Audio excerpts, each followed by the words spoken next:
ঢেউ কত কত সুন্দর ঢেউ। চলো যাবা ওই দিক থেকে নামা যাবে, ওই দিক থেকে, ওই যে কোন থেকে নামা যাবে। আসসালামু আলাইকুম। অনেক লম্বা সময়ের পরে আপনাদের সাথে আমি চলে আসছি আমার ডেলি লাইফের ভিডিও আর কি আপনাদের সাথে আমি শেয়ার করব। তো এই ভিডিওটা অনেক আগের, এই বছরের জানুয়ারি মাসের দিকে আমার ননদ নন্দায় আমাদের বাসায় আসছিল। তো কি করছি না করছি ভিডিও করছিলাম, তবে শেয়ার করা হয়নি আপনাদের সাথে। তো ভাবলাম যে আপনাদের সাথে একটু শেয়ার করি।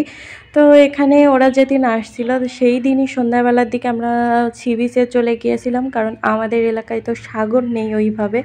আর ওরা দেখেছে যে এখানে সাগর আছে, আমরা বেশ কয়েকবার গিয়েছি, তখন ভিডিও কল দিয়ে দেখাইছিলাম। তো খুব এক্সাইটেড ছিল ওরা, মেন আসছিলই এই জন্য যে এখানে সাগর দেখবে, একটু ঘোরাঘুরি করবে। তো তাইতে ওরা বেশি এক্সাইটেড ছিল, এই জন্য আমাকে টেনে হেসড়ে সন্ধ্যাবেলায় নিয়ে গিয়েছে যে চলো যাই সাগর দেখি।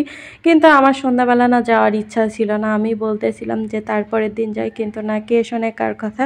তো আমি আমার বরের অফিস ছুটি হওয়ার পরে আমরা চারজনে মিলে আর কি চলে গিয়েছিলাম। আর আজকে সাগরে মনে হয় জোয়ার ছিল, কারণ প্রচুর পানি ছিল, প্রচুর পানি। আমি তো ভয়তে পাথরের উপরে দাঁড়াইছিলাম, আর এত পরিমাণে মশা, বাবারে বাবা, মশার জন্য নিঃশ্বাস নিতে পারতেছিলাম না, হাতও দূরের কথা, মানে কোনো কথাই বলতে পারতেছিলাম না, এমন এক অবস্থা। আর আমার দুই হাতে, মানে এক হাতে ফোন ছিল, তারপরে আর এক হাতে ওদের ব্যাগ জিনিসপত্র, তারপরে আবার জুতাও ধরাই দিয়েছে। এখানে আমি পাথরের উপরে দাঁড়াইছিলাম, আমার ভয় লাগতেছে, অথচ আমার কাছে সব দিয়ে গিয়েছে পাহারা দেওয়ার জন্য। তারপরে সবাইকে টেনে টেনে উপরে তুললাম, কারণ এত পরিমাণের মশা, তারপর পানিও আস্তে আস্তে বেড়ে যাচ্ছিলো এই জন্য।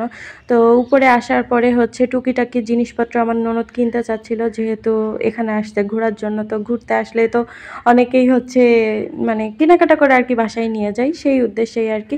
তো এখানে জিনিসপত্র দেখতেছিল, আর আমি কিন্তু বেশি এক্সাইটেড ছিলাম, সবাইকে আমি কিন্তু উপরে তুলে নিয়ে আসছি।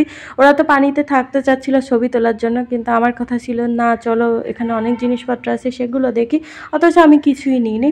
তো তারপরে আমরা বাসায় আসবো, যেহেতু অনেক রাত হয়ে গিয়েছে, তো কিছু তো খাওয়া দাওয়া করতেই হবে। এখানে পেঁয়াজুরটা তো সেই মজা পতেঙ্গার।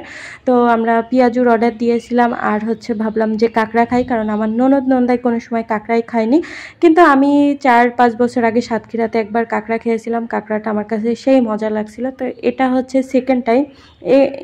সেই দিনও খুবই মজা হয়েছিল কাঁকড়াটা, তবে একটু ঝালটা বেশি ছিল, তবে ঝালের জন্য মনে হয় বেশি ভালো লাগতেছিল। তো যাই হোক, আমার কাছে তো সেই ভালো লাগতেছে। বিশেষ করে আমার কাছে এই যে কাঁকড়ার যে ঠ্যাংগুলো আছে না, ওইগুলো খেতে বেশি মজা লাগে। এই যে এখানে আমার ননদ নন্দাই ওরাও বলতেছিল যে ওদের কাছে খুবই ভালো লাগতেছে।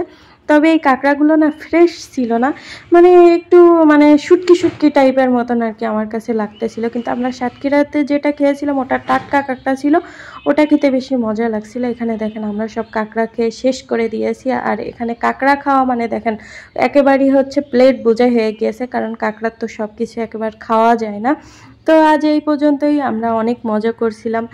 তো ভিডিওটা দেবো করে আর দেওয়াই হচ্ছিল না, তো যাই হোক দিয়েই ফেললাম। আর এবার থেকে আমি কন্টিনিউ আর কি ভিডিও দিব। মাঝখানে আমি এসব কিছু থেকে একটু বিরত নিয়েছিলাম, ইনশাল্লাহ এবার থেকে আপনারা ভিডিও পাবেন।